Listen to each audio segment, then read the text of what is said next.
Assalamualaikum warahmatullahi. Bismillahirrahmanirrahim. Alhamdulillahi rabbil alamin. Wassalatu wassalamu ala sayyidina Muhammadin wa ala alihi wa sahbihi ajma'in. Subhanaka la ilma lana illa ma 'allamtana innaka antal alimul hakim. Wa la hawla wa la quwwata illa billahil aliyyil azim. Maslu. Buat dah.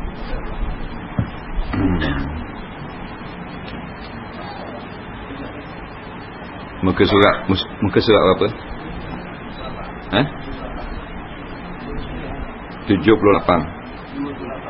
28. Atas ha?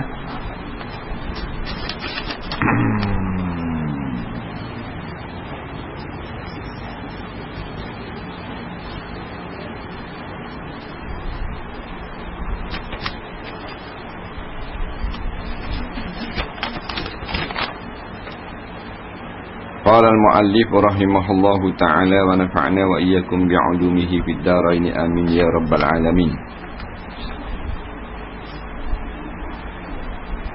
Kata pengarang rahimahullahu ta'ala, soalan, untuk apakah kegunaan air menurut Islam?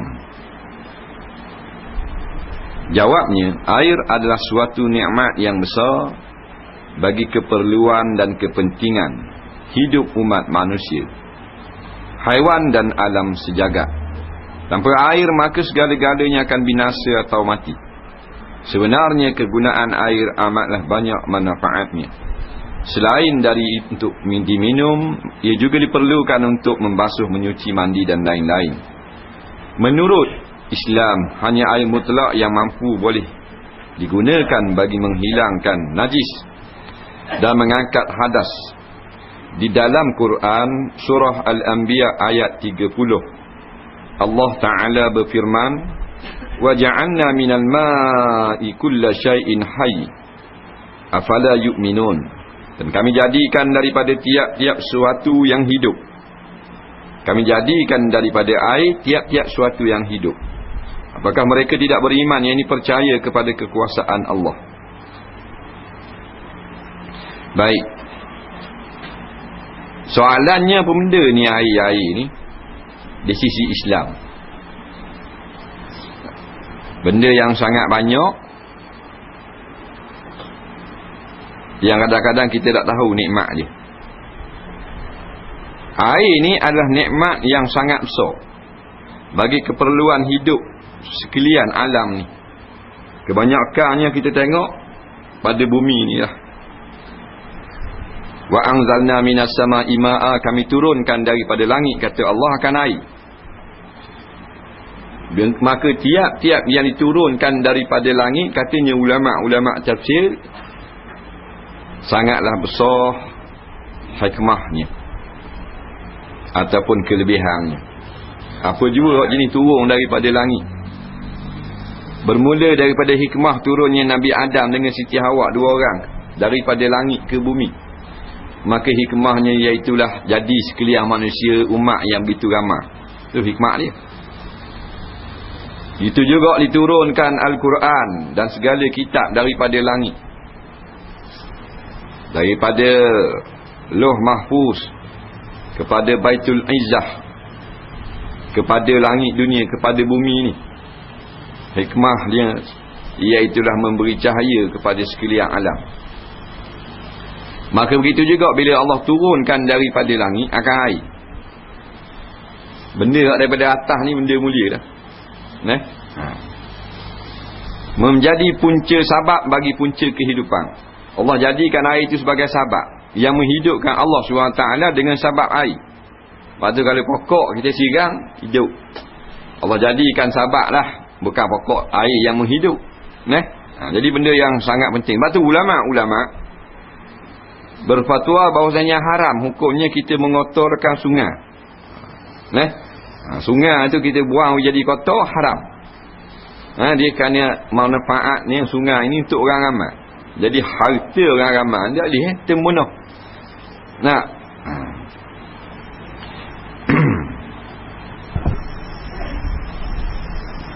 Yang kita nampak nikmat hak segera, air ni minum lah. Lihat minum so daripada mandi. Yang sebenarnya benda-benda yang atas muka bumi ni memang jenis minum air. Bukan kita je.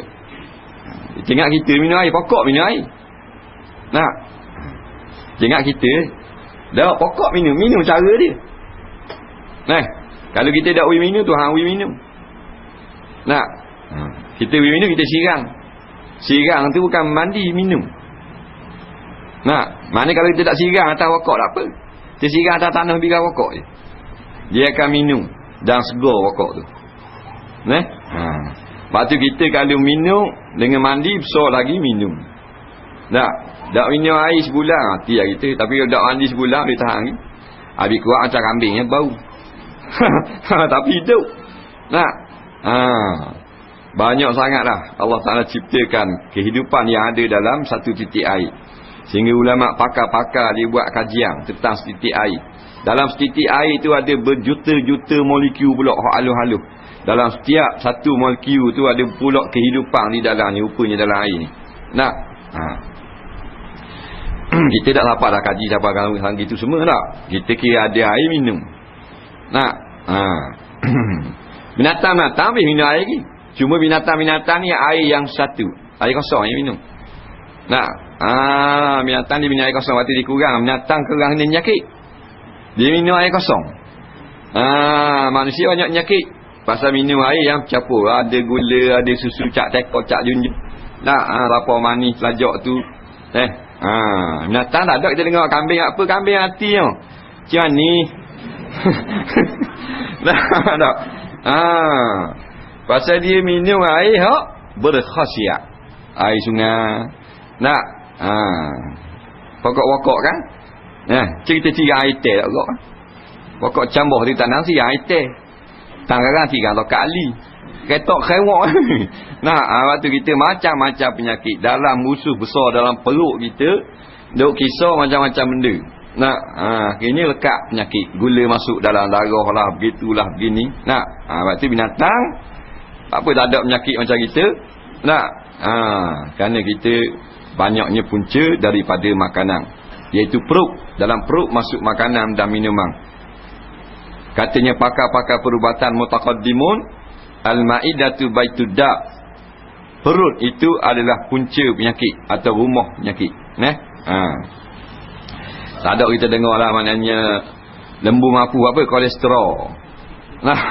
Banyak makan nasi, makan roti, kanji, kolesterol, naik lemak dalam saluran darah. Ataupun maknanya kucing apa, kucing mapu, darah tinggi. Tak ada. Lanyek di kereta, kepik pitu gitu, apa nak kucing. Jadi semuanya minum. Pokok minum, binatang minum, air minum, burung minum. Yang paling kurang sekali di antara binatang-binatang yang minum air, siapa tahu? Binatang, cikgu, yang paling kurang minum air, ikan. Ikan rupanya kajian manusia.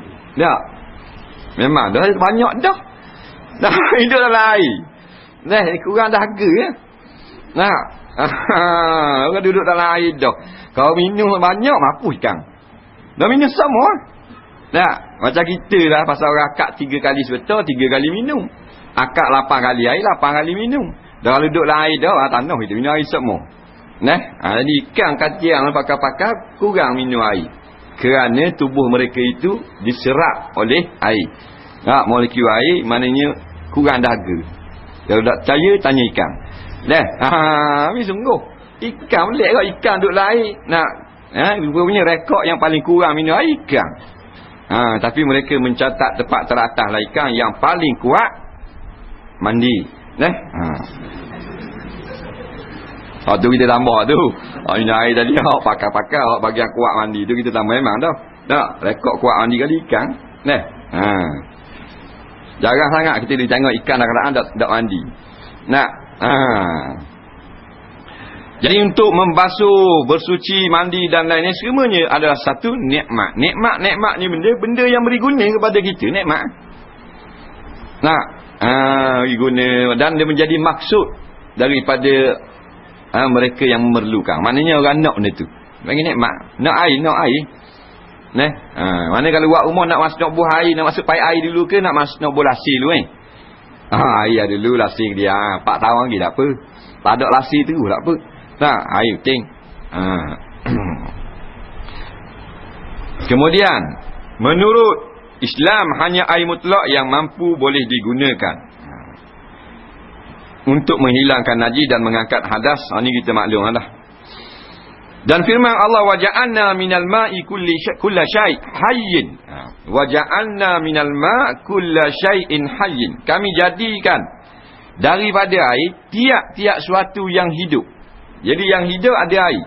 Kita air, tiasa air. Kita asal air. Jadi waterman bagi. Asal kita air. Betul tak aku? Air benda? Air mani. Air. Nah, asal air kita bukan asal kabung. Ataupun elok ke bukan. Asal air. Nah, asal daripada air. Air itu asal daripada tadak. Allah jadikan air ada di dalam tanah yang bernyawa. Tanah bernyawa itu toki kita lah. Mula-mula buat dengan tanah kepal, buh air, buh darah, buh lendir, buh lemak, buh tulang. Tak, sobek sikit muka, jadi orang. Tiup roh hidup. Daripada seorang yang Allah Ta'ala mulakan jadi mani, daripada sulbi tu Adam. Pada itulah semua jadi pada air. Tu Adam daripada tanah. Kalau tidak menemui air mutlak, bagaimana kita tidak mengangkat hadas? Tak ada air mutlak. Dalam hal ini kita perlu faham, seandainya ketiadaan air mutlak untuk digunakan bagi mengangkat hadas, maka di waktu itu Islam mengharuskan kita bertayamum dengan menggunakan debu tanah yang suci dengan menurut syarat dan rukunnya bagi membolehkan kita terus beribadat kepada Allah Ta'ala. Hal ini telah dijelaskan oleh Allah dalam surah Surah Al-Ma'idah ayat yang berbunyi dan bermaksud, dan jika kamu berjunub, adalah kamu bersuci mandi, dan jika kamu sakit atau dalam perjalanan, atau seorang kamu datang dari membuang air, atau kamu sentuh perempuan kamu, kemudian kamu tidak mendapati air, maka hendaklah kamu bertayamum dengan debu tanah yang suci. Maka sapulah muka dan tangan kamu dengannya. Allah tidak hendak menyusahkan ke atas kamu, tapi hendak membersihkan kamu dan menyempurnakan nikmat-Nya ke atas kamu, supaya kamu bersyukur. Tadi diberitahu kepada kita bahawasanya Allah Ta'ala menjadikan tiap-tiap suatu daripada air. Pengetahuan bahawasanya kejadian alam cakrawala ini berpunca daripada air belum lagi diketahui oleh umat manusia, melainkan setelah turunnya Al-Quran. Turun Al-Quran baru orang tahu rupanya manusia ni dengan batu-bata yang ada atas bumi ni, dengan tumbuhan, dengan tanah, punca daripada air.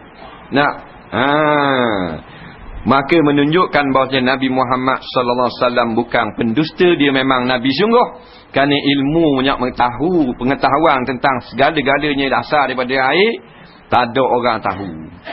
Tiba-tiba dapat tahu ini adalah wahyu daripada Allah. Batu Allah Ta'ala tanya tadi, afala yu'minun, kenapa kamu tidak beriman lagi kepada Al-Quran dan Muhammad yang membawa berita yang benar daripada Allah, yang tidak ada pakar-pakar pada ketika itu boleh buat kajian. Manusia ni segala-galanya punca daripada air. Quran mari beritahu, kenapa tak boleh beriman lagi? Kemudian kalau air mutlak tu tak ada, maka lagu mana nak buat kita nak akad hadas? Taharah ni satu perkara yang sangat penting sebelum daripada semayang. Dia lebih besar daripada semayang, kerana tak ada taharah, tak ada semayang. Dia anak kunci. At-taharatu miftahus salat. Taharah itu adalah anak kunci bagi sembahyang. Maka kita faham dah air ada 4 jenis. Minggu lepas dikatakan air yang tahirun mutahhirun, air bersih lagi membersihkan pula. Air mutlak. Nak ada yang air tahirun ghairu mutahhirin, air yang bersih tetapi tak nak akad hadas, air mustakmal. Nak ada yang air yang apa benda ni, air yang mutanajjisun, air yang kena najis, tak boleh buat akad hadas dan bersih. Dan ada air musyammas, air yang keempat, air yang mengandungi karat-karat yang makruh kita guna. Sebab karat tu dia halus, dia masuk dalam liang rumah jadi penyakit. Baik. Dan kalau tak ada air mutlak lagu mana? Air mustakmal tak boleh. Air najis dan air musyammah tak boleh. Tak ada air mutlak, sampai masa kita kena semayang. Kerana ibadat semayang dia berkait dengan air. Dia ada ibadat yang tak berkait dengan air. Umpamanya kita nak berzikir, ada kait dengan air. Walaupun ada hafsah apa boleh berzikir. Kita ada hafsah air tak ada ni, zikir subhanallah subhanallah subhanallah. Sembahyang dan beberapa lagi berhajat kepada air, iaitu wuduk. Kalau dalam kerja-kerja haji, tawaf berhajat kepada air. Wukuf tak apa, tak ada wuduk. Sa'i tak apa, melontar boleh. Tawaf tak boleh. At-tawaf bimanzilati solah. Tawaf itu satu martabat dengan semayang. Nampak? Kok mana martabat sama dengan semayang? Fi wujubil wudu'i. Fihi, pada wajibnya wuduk pada tawaf ni. Maka kalau tak ada air, ada pilihan yang kedua, iaitu tayamum. Tayamum. Tayamum ni ingat, dia bukan wuduk, dia bukan mengangkat hadas, dia meringankan. Dia ganti ketika darurah sahaja, bukan ketika tidak dalam keadaan biasa tak boleh. Tayamum. Tayamum dua perkara, sapu muka, sapu tangan. Walaupun kita berhadas besar, tayamum ni hanya untuk dua perkara, iaitu untuk wuduk, ganti wuduk dan ganti daripada mandi. Kalau nak wuduk tak ada air, boleh tayamum. Nak mandi junub, mandi nifas, mandi haid, tak ada air, tayamum. Tayamum daripada ganti wuduk.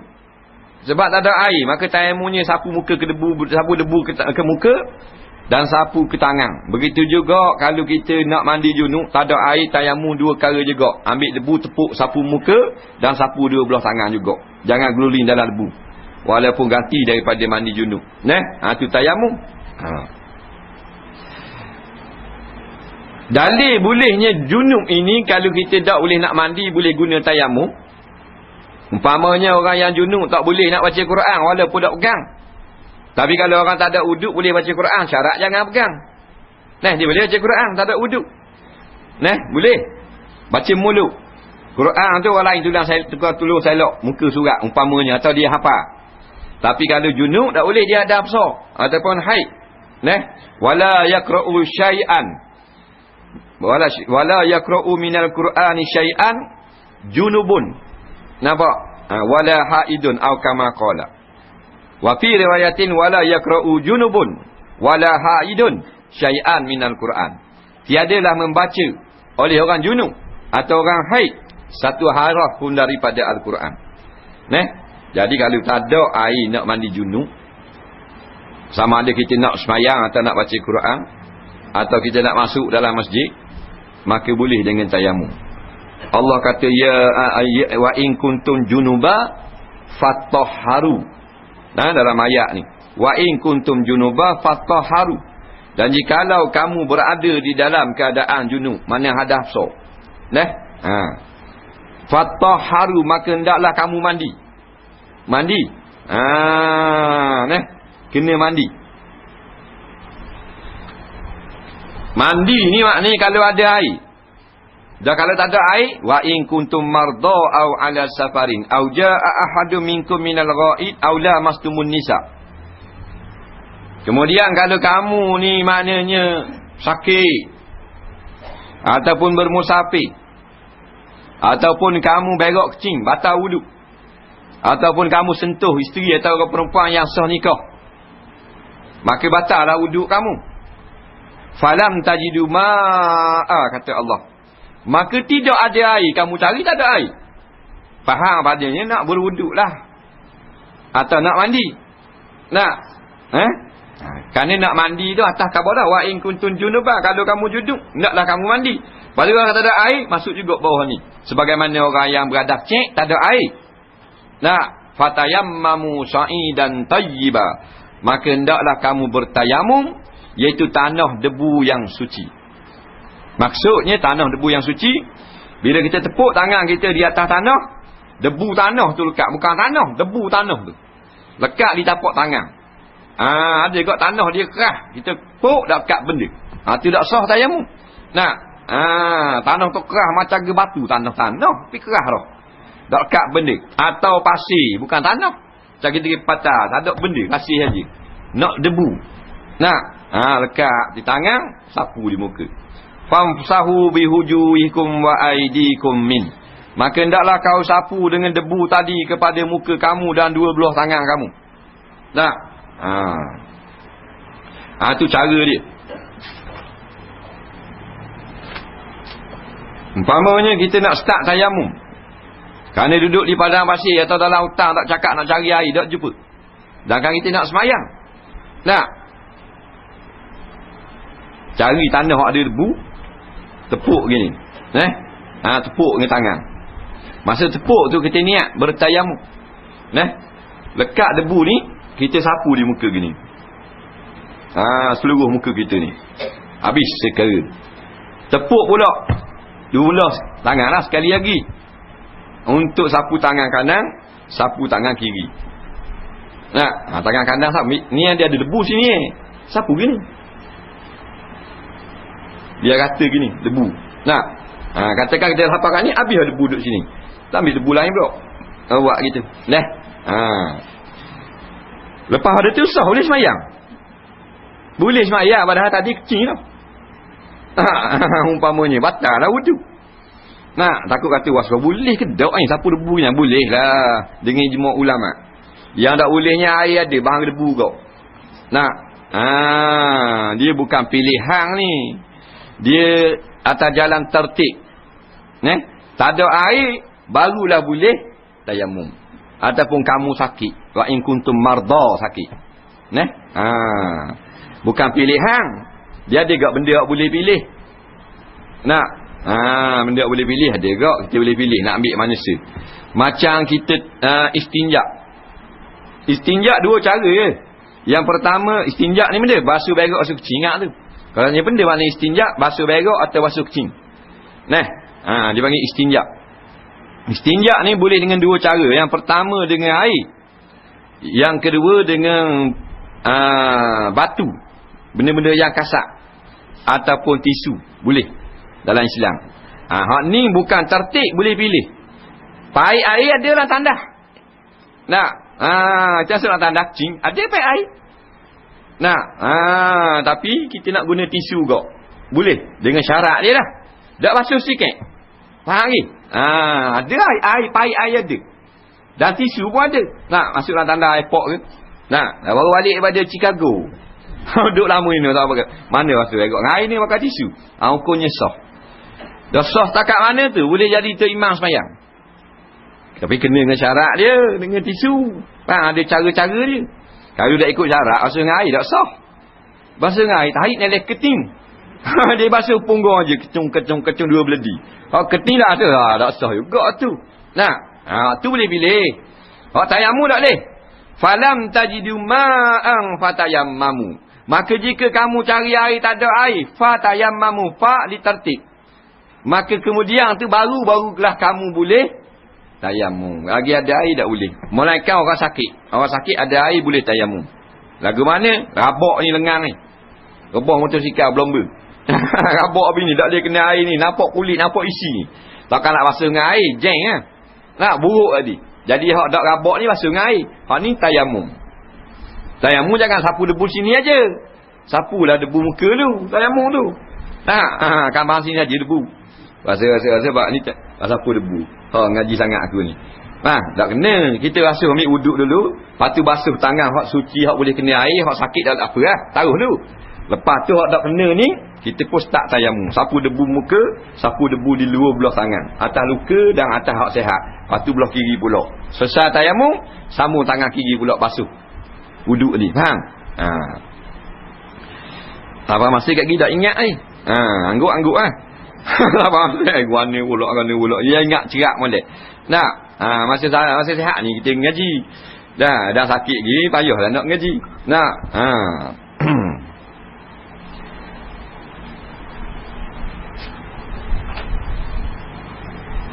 Bolehkah kita berwuduk dan membasuh najis dengan menggunakan air Zam-Zam? Untuk pengetahuan pengajar sekalian bahawa air Zam-Zam adalah merupakan sebaik-baik air yang wujud di dunia ini, dan ia bukan saja boleh dibuat penawar atau minum, tetapi berwuduk juga adalah diharuskan kerana Nabi SAW pernah berwuduk dengannya. Manakala untuk digunakan bagi basuh najis adalah kurang wajar, seboleh-bolehnya elakkan daripada tujuan tersebut. Baik. Air Zam-Zam boleh tak kita minum dalam kita gunakan buat basuh cing, basuh berak? Tak? Ni soalan dia. Masa kita kecil berak, tak ada air. Tiba-tiba ada air Zam-Zam. Kita ambil air ni lah. Air Zam-Zam lah. Boleh tak hukum dia? Minggu lepas kita dengar tak boleh kalau guna air sirap. Air mutlak je jadi suci. Kalau lain pada air mutlak tak sah. Jadi tak tanggal najis tu. Dan kalau air Zam-Zam lagu mana pula?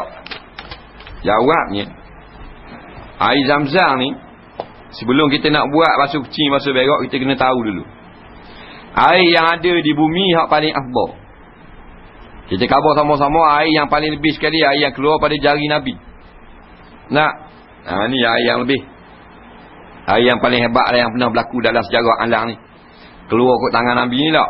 Ni air Zam-Zam pun tak boleh potong dia. Hebat dia. Pasal air Zam-Zam keluar kot tanah. Air ni keluar kot tubuh Nabi. Jasad Nabi makhluk yang paling afdal pada alam ni. Bila Nabi yang paling afdal, air paling afdal. Dia kira gitu. Air yang nombor 2 tak duduk di bumi. Duduk di akhirat, di bumi mahsyar. Air Qaudul Kausar. Air yang ketiga kata setengah ulama baru air Zam-Zam. Jadi air Zam-Zam ni air mulia. Walau bagaimana pun boleh buat maknanya kita angkat hadas boleh. Maksudnya boleh buat berwuduk dan boleh buat mandi junub. Pendapat yang muktamad dalam bab basuh berak basuh kucing, seperti buat basuh tai ayam, ambil Zam-Zam cucu, makruh. Pendapat yang amat makruh. Ataupun khilaful aula, menyalahi yang lebih utama, menjaga adab. Walau bagaimanapun tak haram lah. Taklah haram. Tapi kalau buat berwuduk boleh air Zam-Zam. Air ni daripada bumi. Tapi sahabat mani tunja kaki Nabi Ismail masih kecil. Nangis-nangis daga, budak-budak je tunja kaki di tanah. Tiba-tiba keluar mata air. Orang putih panggil miracle. Keajaiban. Sebenarnya mukjizat. Sampai sekarang pun dah habis air Zam-Zam. Kalau orang kita tengok air Zam-Zam bawah Mekah tu, masuk bawah tengok kat dia tu bit pahit. Orang ambil air Zam-Zam rupanya pahit besar-besar gini masuklah telaga. Besar-besar gini masuklah telaga, seduk waktu bit. Dah habis. Bapak-bapak injing awak keluar. Dah habis air Zam-Zam. Dah pernah kering walaupun musim kemarau. Dan kata pakar-pakarnya, air Zam-Zam ni lebih luas daripada lautan yang ada di bumi ni. Telaga dia, punca dia luas daripada laut lagi, kot dalam tanah. Tu hebat. Kita ini air Zam-Zam. Rakan air Zam-Zam tak apa lah. Tak apa nak minum. Minum lah, ambil berkat. Ambil berkat. Ada orang tak semangat akak air Zam-Zam. Air teh tak. Ni tengok orang balik Mekah, memang akak air Zam-Zam bodoh. Nak air teh kedai kopi. Hari lain ni biasalah air Zam-Zam ambil berkat. Rawi minum. Dia tak pun minat air kosong itu. Air teh tak. Tak ada air Zam-Zam boleh. Boleh tak buat panas sikit buat teh. Air Zam-Zam tu buat teh pula. Tak ada masalah, tapi mesti benar ah. Nah, boleh buat air teh, kopi, air zam-zam nak minum. Tak ada masalah. Dah. Tapi tak kena penyakit kata orang. Kalau kita buat minum air manis, air zam-zam ni kita buat jerang lah. Kita buat masak lah. Kita buat air teh tak kena penyakit. Mungkin je sungguh. Nak. Air yang mulia lah. Kalau orang kafir Kristian, holy water lah dia. Nah, air suci sungguh. Tapi holy water hak gereja ni hak dia japi. Hak ni bukan hak japi, hak Tuhan buat. Hak bersih benar. Nah, dibuat kajian di Jepun. Air holy water berlawan dengan air zam-zam, menang air zam-zam. Nah, dibuat kajian dengan dari segi saintifik. Nah, ambil air holy water daripada Vatican. Vatican ni di Itali tu. Satu negeri yang sangat cek dalam negeri Itali. Cek negara dia sebenarnya negara Vatican. Cek ada episod dia yang cek. Negara yang boleh cek dalam dunia. Vatican. Nak duduk dalam jajahan Itali. Cek negeri. Negeri ni tak ada benda, dia gereja. Tak, dia gereja saja tak ada benda. Gereja penuh. Gereja tempat kalau kita kat Mekah lah. Nak, tempat melahirkan ulama-ulama besar dia. Nak ngaji tinggi-tinggi, ngaji yang paling tinggi kali dalam bab Kristian, Vatican kan. Nak, Katolik. Nak, keluar dia ni dah jadi padri, jadi bishop, jadi kardinal. Nak, kalau ngaji gereja nak ngaji jadi padri, tu mudah, ngaji kapung je. Tak, gereja tinggal lanjut je. Tu dah kot cetong. Kalau nak keluar jadi ulama, kawan-kawannya kardinal lah. Kardinal ni macam ke mufti besar lah. Nah, di Vatican. Jadi lah dia ambil air holy water ni tiap-tiap gereja dia baca dengan dia japi syaitan yang tiupnya. Nah, jadi dia ambil, kemudian dia buat kajian saintifik. Nah, kandungan molekul dalam air ni dengan air zam-zam ni. Nah, air zam-zam lebih halus dan mengandungi lebih daripada 2 juta apa benda ni, kandungan hak ada dalam. Tak tahu nama dia sebut lah macam-macam lah.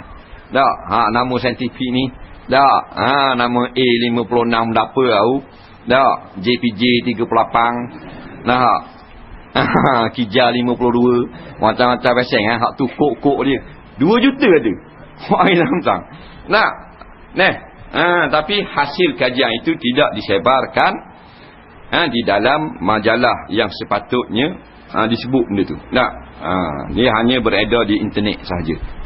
Gitulah orang kafir tengok orang Islam habis kan. Tak kabah lu. Kalau menang lah air holy water tu baik lalulah majalah. Dia gitu. Jadi apa-apa pun kalau daripada Allah Subhanahu Wa Taala itulah yang terbaiknya. Kerana Allah lah, dialah yang segala-gala, dia yang baik. Air diberi pun air yang terbaik lah. Jadi boleh kita minum air zam-zam dan sunat. Dan begitu juga sunnah Nabi SAW. Maka nak ambil wuduk pun boleh, nak mandi junub pun boleh air zam-zam kalau banyak. Kalau dulu kita tak dengar lah orang maknanya ambil wuduk. Kerana air zam-zam dulu sikit. Balik daripada Mekah tu secara sebotol, apa benda sebotol selegel seorang je. Zaman dulu lah. Ni ada jual benar kedai. Nak mana 3 tiala. Boleh. Tapi jual air zam-zam ni kalau sekarang jadi komersial memang dipertikaikan oleh ulama lah.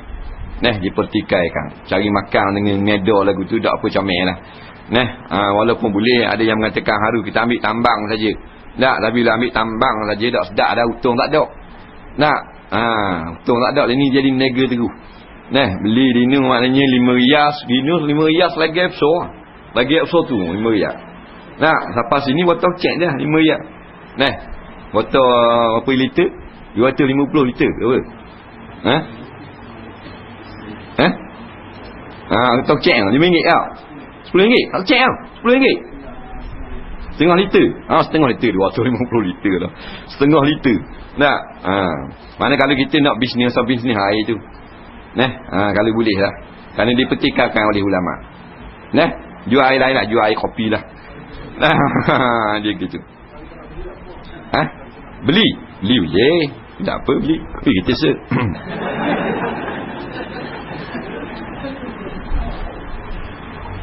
Apakah tujuan? Sebenarnya kita dihidupkan di dunia ini Baik, kalau ditinjau dari segi akal fikiran, soalan yang ketiga.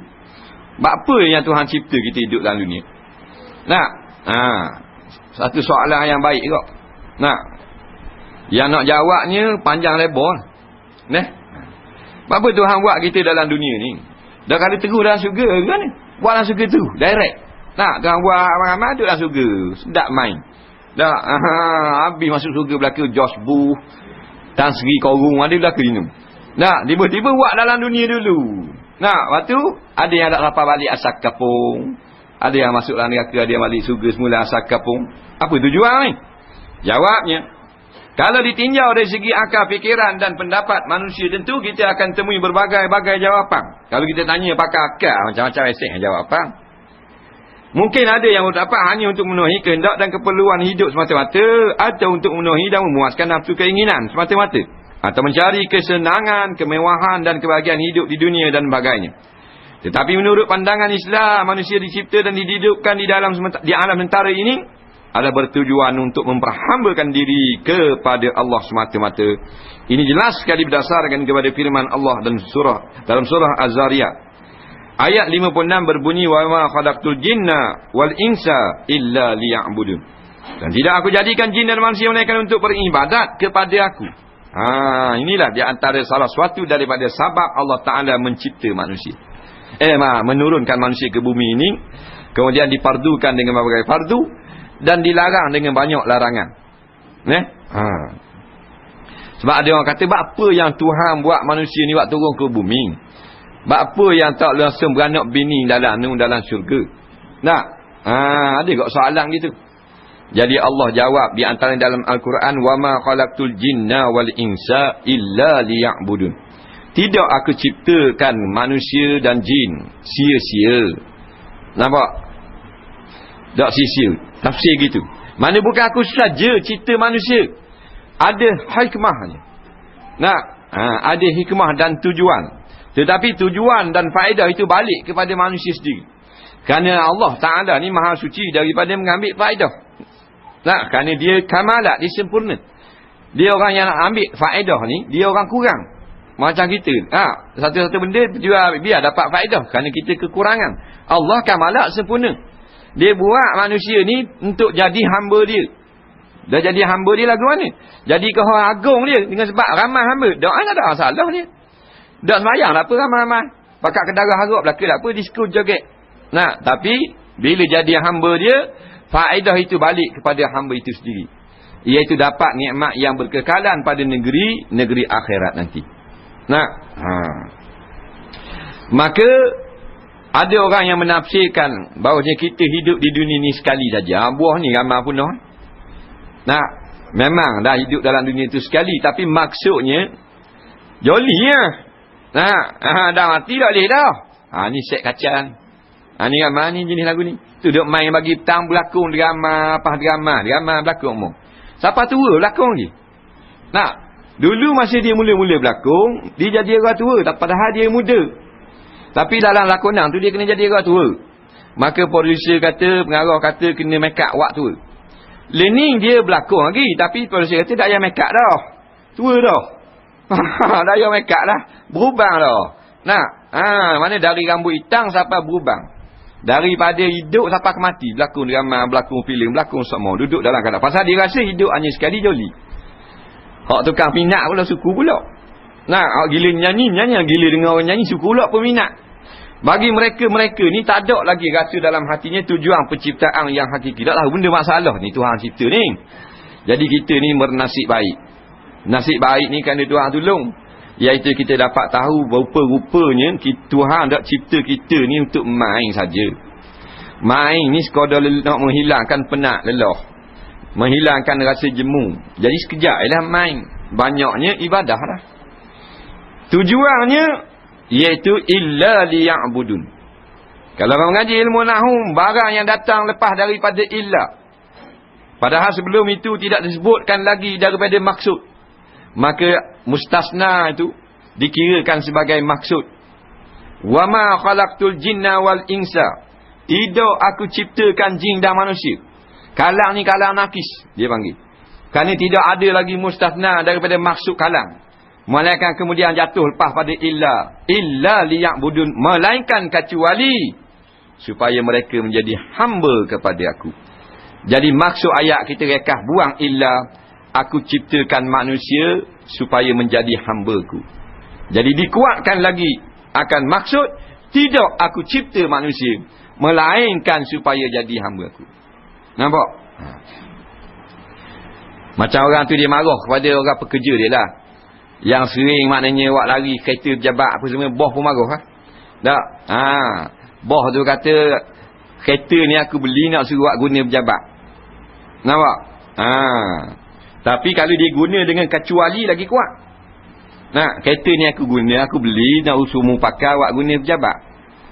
Nah, tapi kalau degil gok driver ni, dia menggunakan lafaz illah. Aku dak beli kereta ni untuk mu pakai awak senang mu, melainkan untuk kerja pejabat ni. Tu marah tu. Biar reti tu. Faham? Dia kemah lalu. Wa ma khalaqtul jinna wal insa illa liya'budun. Tidak aku cipta manusia dan jin untuk bermain-main. Dalil ayat yang lain. Apa hasibtum anna khalaqnakum abasa al-ayah. Apakah kamu semua manusia menyangka aku cipta kamu untuk main gitu ke? Dan aku kabar dalam ayat lain illa liya'budun kan? Supaya beribadat. Dalam nak jadi beribadat ni lah Allah berikan kemudahan-kemudahan yang begitu banyak.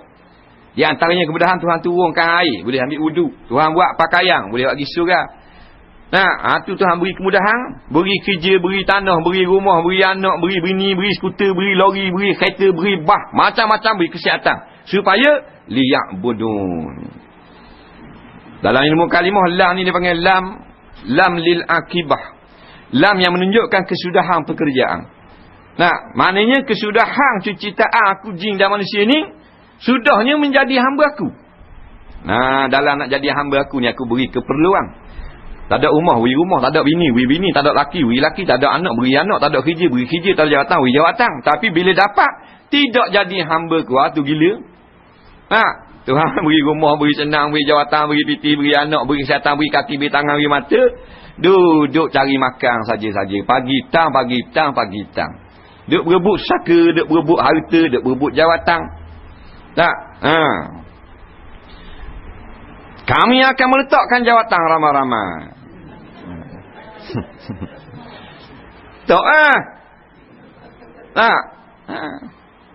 Manusia dipegang pada katanya.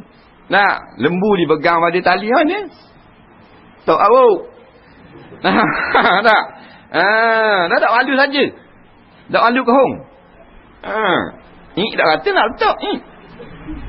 Kita pula nah, lain-lain tu. Tak. Tak. Tak. Betul. Betul tak aku? Nah. Amak dia orang lain kan? Nah, tak. Tak kan ni. Orang nak dia. Kita nak tak. Orang lah kocek orang, orang lah tanah bumi orang cokeh ambil. Hak kita nak tak. Sorry lah, lain tahun. Ni sembang lah je boleh. Ni bukan cerita Terengganu ni, cerita Eskimo. Kata ni Terengganu kan, berlaku di Antartika. Dia gitu. Sedap gamuk. Saya berserah pada qadar dan qadar. Kalau qadar, apa kau tegak kau? Cabut nyacang. Ada makna lembu. Kalau orang ambil tali pun hidung, ikat tekak ke batu orang cacang. Sendah. Tak segerak main situ dah. Tegak juga, cabut nyacang. Habis dawa jemur kaya. Beri masuk bawah rumah orang. Ngata rawa. Lalah kali, jual ke perut. Gitu.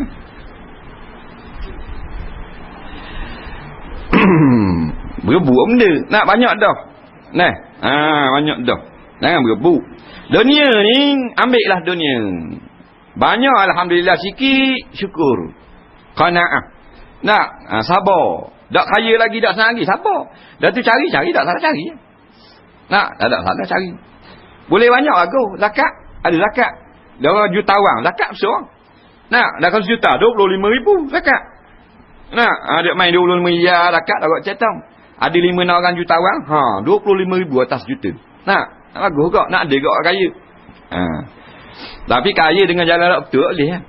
Nah, jalan tu tak betul. Nah, kenyang belaka makan anak bini tapi akhirat siap. Ni ambil dua mana, ni jalan mana, ni ada resik dah. Ni lagu mana, ni kabel ke tak ni? Nah,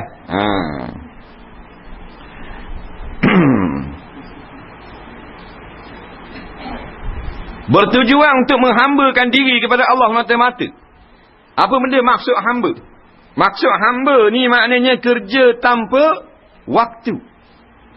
Kalau khadam pekerja, dia ada waktu. Masuk pukul 8 balik pukul 4, masuk pukul 9 balik pukul 5, masuk 5 petang balik sebelah halang umpamanya. Lepas pada waktu tu tak ada. Tapi kita ni hamba. Bila hamba macam hamba abdi tu lah, dengan penghulu dia tak ada waktu. Zaman Nabi tu kan dia ada hamba, dia tak ada paskak. Tengah malam ke pagi ke dah sapa kereta kena buat. Tengah tidur ke apa kena buat. Nah, maka kita juga hamba Allah, tak ada time. Sebab tu kita kena jaga jangan buat benda maksiat, benda haram 24 jam. Bukan 8 jam. Kita kena taat pada perintah Allah 24 jam. Pasal kita hamba. Kalau kita pekerja Allah lain, ada 10 jam, 8 jam. Macam orang kerja jabat, 8 jam saja dia kerja, masuk pukul 9 balik pukul 5. Maka di dalam 9 sampai pukul 5 tu saja dia wajib taat pada peraturan. Baju tak boleh luar. Tak boleh pakai seluar jeans dalam jabat. Dan kalau habis tu jabat boleh pakai. Bos diri pakai dah luar. Kalau bos marah, kau ni jumpa tengah malam kat masa minggu, bos dia buat apa pakai luar jeans ni? Tak boleh ni. Kan ni dia kata layang kamu bodoh. Faham tak? Dalam jabat je, tak boleh pakai. Tak? Tu peraturan manusia. Dah kita ni hamba Allah. Nak? Maka sepanjang masa tak boleh. Bukan atas surau je lebar. Bukan depan orang yang tak makan rasuah, belakang puak. Nak? 24 jam, gitulah. Nah? Tidak aku jadikan jin dan manusia melainkan untuk beribadat kepada aku. Maksudnya bukanlah Allah jadikan kita ni untuk ibadat 24 jam sepanjang masa. Tapi kalau kita kaji apa yang Tuhan perintah pada kita, sedikit sangat daripada waktu kita. Kita kerja 8 jam tapi semayangnya 5 waktu sehari. Satu waktu hanya 5 minit lah. Tak? 5 minit lah kalau semayang biasa. Baca kuliah dengan kul huwallahu ahad 2 rakaat pertama 5 minit je. 5 minit kali 5 waktu 25 minit. Capu wirid satu wirid di mana 5 minit 25 minit pula 50 minit. Ambil wuduk 10 minit. Tak? 60 minit 1 jam sehari. Sejam saja. Cukup ringan. Tak? Cukup ringan. Punya Islam ni ringan. Daripada 12 bulan, 1 bulan saja tak boleh makan. Daripada 1 bulan tak boleh makan, hanya siang saja. Malam ranggak sampai pecah perut. Makna ringan sungguh dah perintah. Setahun sekali seumur hidup hanya kena sekali je pergi ke Mekah. Tak ada pitih nak pergi, tak ada masalah. Tak? Zakat cukup nisab je. Macam sekarang kalau ada orang simpanan 4,000 tak kena lagi. Sekarang nisab dia tinggi. Tak apa ni? 6,000 lebih tak? Ada 6,000 lebih baru kena setahun. Dah kita ada 5,000 tak kena. Bukan mana bila ada pitih kena selalu. Ada rumah tak kena zakat. Tapi lah ni zakat rumah ni zakat kau pelik-pelik. Faham dah ke zakat lah ni? Ada rumah tak kena zakat. Ni ada rumah kena zakat pula. Ada bangunan kena zakat dah kena. Jadi itulah. Kalau kita kaji, banyaknya Allah Ta'ala beri masa kepada kita untuk perkara-perkara dunia. Apa yang diperlukan kepada kita daripada perkara akhirat hanyalah sebahagian kecil saja daripada 24 jam waktu kita. Kita tidur 8 jam, kita semayang dan segala-galanya habis dalam masa sejam. Lepas tu pergi kuliah sejam 2 jam sehari saja. Kerja 8 jam, tidur 8 jam, makan 3 jam, berok 2 jam setengah, baca surat khabar 4 jam, habis 24 jam. Sikit sangat, tiba-tiba sikit sangat pun kita dakdang semayang juga. Dakdang semayang juga, dakdang mari surah juga, maka tak ada masalah lah. Tak boleh kata dah Allah zalim, walakinnan nas yazlimuna anfusahum. Dan tetapi manusialah yang menzalimi diri mereka sendiri. Wallahu a'lam. Ada 2 soalan. Jadi kita berhajat nak besarkan bahagian ni, nak buka pula ni. Belah ni pula kita nak buka. Jadi kita perlukanlah sumbangan-sumbangan daripada para hadirin sekalian. Kerana apa yang terkumpul setakat ini masih belum cukup. Kita nak buka kat ni. Ni duduk semayang kat belakang dah pula. Tak, dia buka kat ni pula. Buka biar besar sikit. Jadi hak nak beri sumbangan tu, nak berilah sumbangan masa lain pun, hari ni pun tak. Kawan-kawan ke tanya-tanya dia nak beri sumbangan. Dalam tong-tong derma kat gi, jalan lepas sembahyang kat gi.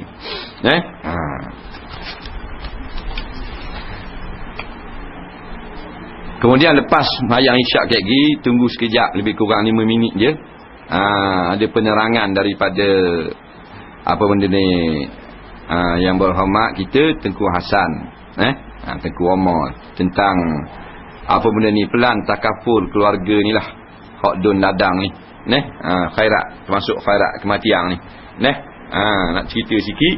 Lepas isyak kita tunggu sekejap, lebih kurang 5 minit, boleh dengar sekejap, masuk tabung khairat kematian. Dah ada berlaku itu ni, gaji tak masuk lagi, senang nak urus kematian dia ni 7-800 kot nak. Dah kalau berlaku kematian, kalau tengah piti ada tak apa, buat selalu. Lepas sebelum solat, sebelum solat. Baik. Baik, kita jawab soalan sekejap.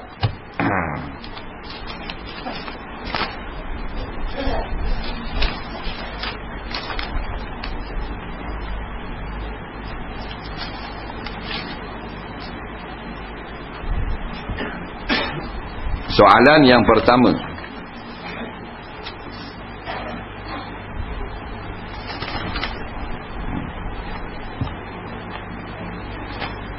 jika kita salat jemaah, saya berdiri belakang imam, sekiranya imam batal keluar, bagaimana langkah yang patut saya lakukan untuk ke depan mengambil tempat imam? Sila tunjukkan cara praktikal. Tak gamuk. Dia duduk belakang Tok Imam batal, Tok Imam pun keluar lah. Tok Imam yang batal keluar daripada sah. Dengan segera tunjukkan dia batal tu. Maka kita teruslah melangkah ke depan. Kalau kita duduk belakang Tok Imam dah, tak masalah, langkah ke depan. Dengan 2 langkah sahaja, berturut-turut tak batal semayang. Yang batal dalam mazhab Syafi'i 3 langkah. Baik. Ni tapak kaki kita. Kita langkah gini. 1, 2, gini. Jangan gini 1, 2, 3. Tu 3 berturut-turut. 2 saja. Sebab kalau kita letak 1 hak kiri tak ke depan, langkah hak kanan bos sini. Patut kiri pula bos sini, dia tak panggil 3. Dia 3 ni hak kiri naik tak atas pula. Jadi kita kiri sama-sama dah. Kalau sah 3 serta gini saja. 1, 2 bos sini. Siapa selalu lah. Sapa selalulah. Kalau kita kira sapa. Ada orang dia buat sikit-sikit. Dia nyanyi lah. Macam transformer jalan. Jadi teruslah. Laju tak ada masalah. 1, 2. Boh dulu. Tak ada masalah. Jadi tak boleh nampak. Jadi batal semayang. Nak sangat. 2 langkah tak batal berturut-turut. Jika solat berjamaah, saya seorang mencuit saya, beri syarat undur ke belakang bersama dengannya. Bagaimana langkah untuk undur? Sila tunjuk caranya. Macam tadi kok. Dah kita duduk depan, orang pun cuit suruh gostam belakang. Kita pun undur gini. 1, 2, buh tu lalu. Tapi nak undur, paling dulu belakang. Dah atas mayang. Sebelum kita nak undur tu, pasal dia seorang belakang, siang kat dia. Jadi kita paling dulu. Sunat berpaling dulu, kata setengah ulama'. Sebab kalau dia betul-betul belakang kita seterik kau sedang glori bating dua-dua orang. Jadi kita tengok dia ada kiri atau belah kanan kita pun undur masuk dalam sah. Tak apa lah. Ataupun kita paling dulu, kita tengok belah nung malah layang aku. Tak apa kau. Saya singgah di masjid untuk solat isyak. Saya lihat seorang sedang solat, lalu saya takbir di belakang sebagai makmum. Seandainya imam itu solat jemaah qasar 2 rakaat atau salat sunat rawatib, sah atau tidak salat isyak saya? Sebagaimana imam bila saya takbir belakang, perlukah dia berniat imam sedangkan dia solat jemaah qasar atau sunat rawatib seorang diri pada awalnya? Baik. Kalau tu imam tu semayang sunat, kita semayang belakang ni semayang jemaah, semayang fardu, hukumnya sah menurut sebahagian ulama. Dia semayang sunat rawatib dah lepas isyak, kita ingat semayang isyak, kita ikut semayang isyak sah. Lepas dia salam 2 rakaat, kita pun naik tambah 2 rakaat. Baik, takdir kata dia pergi semayang sunat, semayang isyak, dia semayang qasar. Kita ingat ke maknanya tu imam jemaah ni, jemaah surah ni, rupanya jemaah surah balik habis dah. Balik derah. Tinggal hak jemaah baru ni, hak baru siapa musafir. Kita pun ikut. Dia rupanya dia semayang 2 rakaat belaka. Dengan jemaah makmum habis 2 rakaat belaka. Dah kita 4. Tak ada masalah. Kita naik tambah 2 rakaat. Yang tak bolehnya kita ni semayang 2, tu imam semayang 4. Maknanya kita nak sembahyang qasar, nak ikut makmum jemaah hak sembahyang biasa, tu tak boleh. Soalan seterusnya. Barang siapa yang mati sedang ia tidak berperang dan tidak tergerak hati untuk berperang, maka matinya di atas cabang kemunafikan. Adakah hadis ini sahih? Bolehkah terangkan maksud hadis ini? Baik. Hadis ini memang sangat masyhurlah. Dan menurut beberapa orang ulama hadis ini adalah sahih. Menurut rijal-rijalnya, iaitu rawi-rawinya. Tapi maksud ni kita kena faham. Maksud bukan perang, maknanya perang gitu. Maksud berjuang untuk agama. Maknanya kita ni kena ada azam di dalam hati kita untuk memperjuangkan agama kita. Sama perjuangan itu berupa peperangan di medan perang macam di Palestin, di Iraq lawan musuh-musuh Islam, ataupun perjuangan dengan harta benda, perjuangan dengan lidah, dengan lisan, dengan apa jua yang kita ada untuk membantu Islam kita. Biar ada benda lagu tu sebagai azam. Maka kalau tak ada azam lagu tu, maka kita tidak kasih dan tidak suka kepada Islam. Maka orang yang tidak suka kepada Islam seolah-olah orang munafik. Itu maksud hadis. Bukan maknanya orang yang tak berjuang munafik gitu. Tak. Jangan pakai buku locong gitu. Maksudnya azam. Sebagaimana orang yang mati tak pergi haji, mati Yahudi, kena jaga baik. Ni juga. Dia mati tak pergi haji, tak pergi ke Mekah lah. Maka Nabi kata mati Yahudi, mati Nasara. Kita pergi bahang jadi Yahudi kafir. Salah tafsir. Maksudnya Yahudi orang mati, dia mati Yahudi, mati Nasara. Pergi tak Mekah? Tak pergi dah. Dah kita orang Islam tak pergi macam Yahudi dah. Padahal kita mampu. Maksud bukan jadi kafir Yahudi. Tak, maknanya dia rugi benar lah dia. Tak molek benarnya di sisi Allah. Siapalah macam orang Yahudi. Padahal dia orang Islam. Islam lagi. Yang kata orang Yahudi. Begitu juga. Maknanya orang ni bila tidak sanggup berazam untuk memperjuangkan agama, dan akan berjuang nak azam saja nak berjuang, dia tak berhajat kepada tumpah darah. Azam nak berjuang ni tak berhajat pada habis harta lagi. Cuma azam baru. Maka kalau azam pun tak ambuh juga, dia tidak cinta kepada agama. Bila tidak cinta pada agama ini, orang-orang munafik. Seperti orang munafik. Sebagaimana orang yang miskin dan fakir, tak ada duit sekepeng, wajib juga ulama kata berazam pergi ke Mekah kalau ada rezeki. Siapa-siapa orang miskin, orang fakir yang tak ada duit, dia tak berazam dalam hatinya nak pergi ke Mekah kalau ada duit, dia mati dia berdosa kepada Allah. Itu sahih. Sebab apa? Orang berdosa juga, berdosa. Sebab azam tak kena riti. Kena riti azam. Azam lah kalau ada rezeki yang nak pergi Mekah. Tapi ada sekepeng dia ni, bawa isang itu. Umpamanya. Azam tu tak kena duit, maka wajib atas semua orang. Jadi kena jaga. Soalan yang terakhir. Saya berumur 19 tahun. Saya ada kenal kawan perempuan. Kakak angkat pun ramai juga. Power ni. Lama saya kenal mereka. Susah attack saya orang smart teknologi. Dah apa sendik dah ni. Saya ambil keputusan dengan mengejut putuskan hubungan, dan mereka kecil hati dengan saya. Soalan berdosa tak saya itu? Apakah saya wajib putuskan hubungan dengan mereka? Kemudian cara dan langkah manakah yang sewajarnya yang saya ambil? Saya jadi pening sebab ramai sangat kenalan perempuan. Sampai nak belajar pun tak masuk. Kawan-kawan kata mu belajar saja je. Yang benar jejaka tampan. Bangun kau sekali nak tengok. Bangun kau sekali nak tengok jejaka tampang. Ni bukan jejaka tampang ni. Ni jejaka perasaan. Masalahnya kalau kita ada hubungan dengan orang perempuan, bukan makna suruh putus hubungan lagi tu, biarlah. Hubungan tu adalah kekallah sebagai kawan. Tapi ingat, hubungan yang dibenarkan pada syarak. Dengan dah kita kenal dah dia tu, mana-mana hubungan yang kita berhubungan dengan dia yang lebih daripada batas syarak, hak tu kita batal, kita berhenti. Bukan mana aku tak mau kawan dah, aku kena putus dah, tak ada, bukan gitu. Memang sebagai kenalan boleh tanya khabar sihat ke tidak, hak tu saja ada. Hak tu atas dasar kasih sayang sesama Islam. Hak lebih daripada tu siapa malam-malam duduk main mesej apa semua, hak tu tak payah. Hak tu kita stop. Bukan mana suruh putus kawan tak. Kena faham baik. Yang tak bolehnya sampai kepada cinta sebenarnya sesama bukan mahram, tak boleh. Dah kalau kita kenal dah, bukan mana suruh kerak, suruh balas, suruh apa, sekadar tanya khabar sudah. Beritahu saya tak boleh dah macam biasa, kerana dengar dah orang ngajar. Siapa kepada kita sekarang ni tak boleh daripada Islam kita ni larat duk main tanya khabar malam-malam gitu, ini tak boleh. Jadi sekadar seminggu sekali, sebulan sekali saya akan tanya khabar kerana tak mau putus hubungan. InsyaAllah lah. Tak ada masalah. Ada jodoh kita nikah. Senang cara begitu. Tak? Maknanya, hak tak boleh tu bukan berkenalan. Tak boleh tu kemudian daripada. Akibat daripada berkenalan. Hak tu hak Islam jaga. Nah, berkenalan tu memang dianjurkan. Kenal tu lebih ramai, lebih baik. Ta'aruf. Tu tujuan percintaan manusia. Kenal ni. Tapi selanjutnya daripada perkenalan apa waktu bik makan mi goreng, dia jumpa bawa-bawa guru pula. Dak, orang ngai siang dia ngai tengah malam biar patah. Dak, jadi benda-benda lagu tu lah yang menjadi akibat yang buruk daripada perkenalan yang asalnya satu yang baik dan suci kepada umat manusia. Bismillahirrahmanirrahim. Allahumma inna nas'aluka ilman nafi'a wa 'ilman mutaqabbala wa rizqan halan thayyiba. Rabbana atina fid dunya hasanah fil akhirati hasanah wa qina adzaban nar. Wa sallallahu sayyidina Muhammadin wa ala alihi wa sahbihi wasallam. Walhamdulillahirabbil alamin.